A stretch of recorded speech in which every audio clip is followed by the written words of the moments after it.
अस्सलाम वालेकुम dear students. जो हमारा टॉपिक चल रहा है वो टाइप्स ऑफ फंक्शंस है एंड देयर ग्राफ्स है।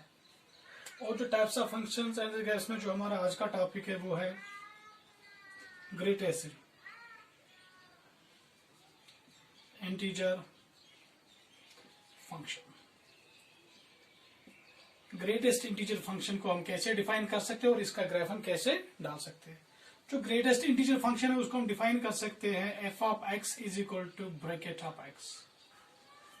ठीक, और इस डेफिनेशन से F of x is equal to bracket of x, इसी डेफिनेशन से हमें मिलेगा वैल्यू किसका, ग्रेटेस्ट इंटीजर का।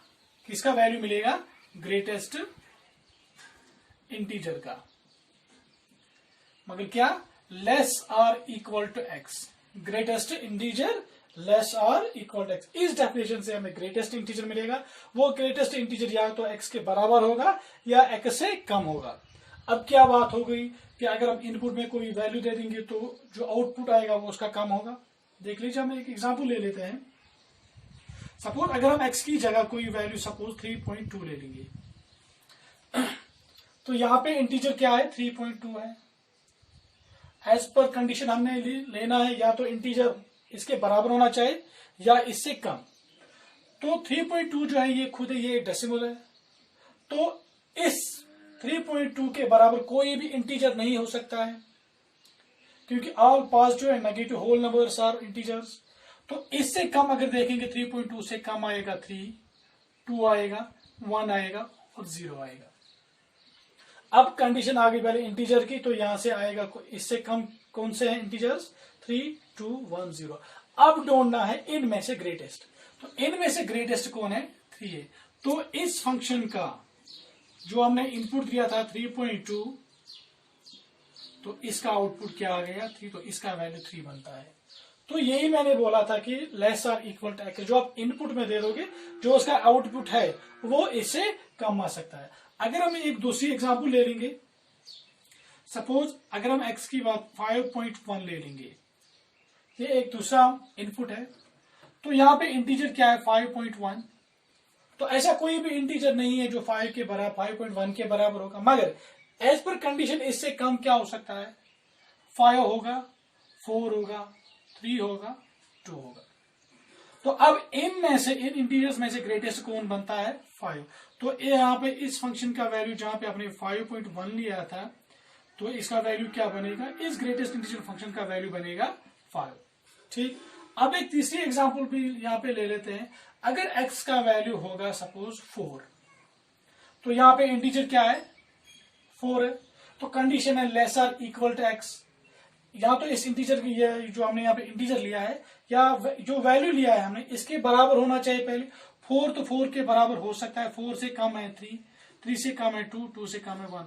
तो यहाँ पे भी अगर इसका वैल्यू निकाल तो ग्रेटेस्ट इंटीजर यहाँ पे 4 बनेगा। तो यहाँ पे इस फंक्शन का वैल्यू जहां पे हमने 4 लिया था, that is equal to bracket of 4 is equal to 4। आप देख लीजिए फर्क क्या है। जो यहाँ पे हमने डेसिमल लिए थे, कोई भी इनपुट वैल्यू डेसिमल लिया था, जो इसका आउटपुट आ गया वो इंटीजर आ गया, तो इनपुट से कम आ गया, लेस और इक्वल टू एक्स। मगर ये तब आएगा कम जब हम कोई भी इनपुट डेसिमल में दे देंगे। मगर अगर आप इनपुट में कोई भी वैल्यू इंटीजर दे दोगे तो डेफिनेटली आपका जो रिजल्ट आएगा वो वही इंटीजर आएगा, उससे कम नहीं आ सकता है। सिर्फ कंडीशन कहां पे चेंज होती है, जहां पे आप डेसिमल की बात करेंगे। ये था यहाँ पे वैल्यू की ग्रेटेस्ट इंटीजर फंक्शन क्या होते हैं और इसका वैल्यू कैसे निकाल सकते हैं। अगर हम ग्रेटेस्ट इंटीजर फंक्शन के ग्राफ की बात करेंगे तो इसका ग्राफ क्या है वो मैं आपको बताऊंगा कि इसका ग्राफ कैसे बना सकते हैं। आप देख लीजिए, यहाँ पे ये हमारा एक्स एक्सिस है, ये y axis basically f of x के बराबर होता है। ओरिजिन में 0, 1 है, 2 है, 3 है, 4 है और 5 यहां से भी है, 1, 2, 3, 4 और यहां से भी ले लीजिए -1, -2 और यहां से भी ले लीजिए -1, -2 यहां से भी ले लीजिए। सपोज कि आपने x जो हमारा फंक्शन है F of x, that is equal to bracket of x. ठीक, अगर आपने इनपुट में x की जगह 1 लिया तो f of 1 is equal to bracket of 1, that is equal to 1। ठीक, जब आप 1 दे दोगे, जब आप 1 दे दोगे तो आउटपुट में क्या आ गया, 1 ही आ गया। तो ये पॉइंट यहां पे बनेगा। ठीक है, मान लीजिए कि आपने x की जगह 1.1 से लेके 1.9 तक कोई भी वैल्यू दिया। आपने इनपुट में 1.1 से लेके 1.9 तक कोई भी वैल्यू आपने दिया है, तो अगर आप यहां से चाहे 1.1 हो, 1.3 हो, 1.4, 1.5, 1.6, अगर आप वहां से इसका इंटीजर निकालोगे, ये मतलब इंटीजर निकालोगे मगर लेस देन x, तो यहां से इसका चाहे आप इसका निकालोगे, इसका भी इंटीजर पहला 1 बनेगा और इसका भी 1 ही बनेगा, और यहां से इससे छोटा 0 और यहां से भी इसका छोटा 0। अगर यहां से भी ग्रेटेस्ट ढूंढोगे तो 1 होगा, यहां से भी ग्रेटेस्ट ढूंढोगे तो 1 होगा। दैट मीन्स कि 1.1 से लेके 1.9 तक जो भी आप ग्रेटेस्ट इंटीजर ढूंढोगे तो वो 1 ही बनेगा। ठीक, तो यहां से लेके 1.1 से लेके 1.9 तक जो भी आप वैल्यू दे दोगे वो 1 ही रहेगा, वो कहीं चेंज नहीं होगा। समझ आया आप तक? अगर आप अब फंक्शन में x की जगह 2 रखोगे तो f of 2 is equal to bracket of 2 is equal to 2।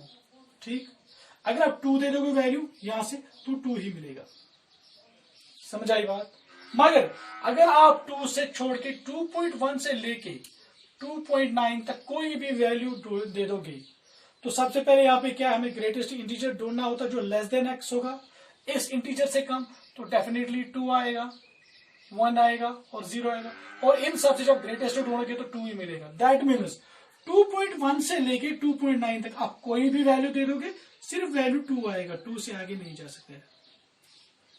समझ आई बात? और इसी तरह से अगर आप यहाँ पे 3 ले लोगे तो सीधा अगर आप यहां से जाओगे और 3 यहाँ ये पॉइंट यहाँ पे आएगा, और 3.1 से लेके 3.9 तक कोई भी वैल्यू दे दोगे तो इसका ग्रेटेस्ट इंटीजर 3 ही बनेगा। तो सीधा ये 3 से लेके यहां तक ये पॉइंट बनेगा, इससे आगे नहीं जा सकता है। तो ये इस तरह से ग्राफ बन जाता है। और अगर आप कोई भी माइनस वैल्यू देना चाहेंगे तो जैसे यहाँ पे कंडीशन आएगी इसी तरह से कंडीशन यहाँ पे भी आएगी।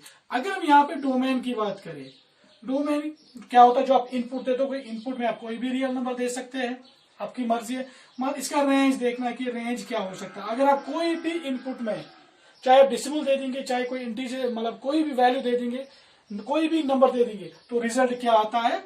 सिर्फ वो इंटीजर ही आएगा। यहाँ पे भी इंटीजर इंटीजर इंटीजर कोई भी वैल्यू दे दोगे तो रिजल्ट में इंटीजर ही आता है। तो जो इसका रेंज होगा वो सेट ऑफ इंटीजर्स बनता है। तो ये सब जो डिस्कशन था वो ग्रेटेस्ट इंटीजर फंक्शन पे था। तो ये ग्रेटेस्ट इंटीजर फंक्शन हमारे रिलेशन फंक्शन का आखिरी टॉपिक था। इसी के साथ हमारा ये चैप्टर खत्म होता है। इंशाल्लाह जो हमारा नया लेक्चर होगा वो नए चैप्टर के साथ होगा। तब तक के लिए अल्लाह हाफिज।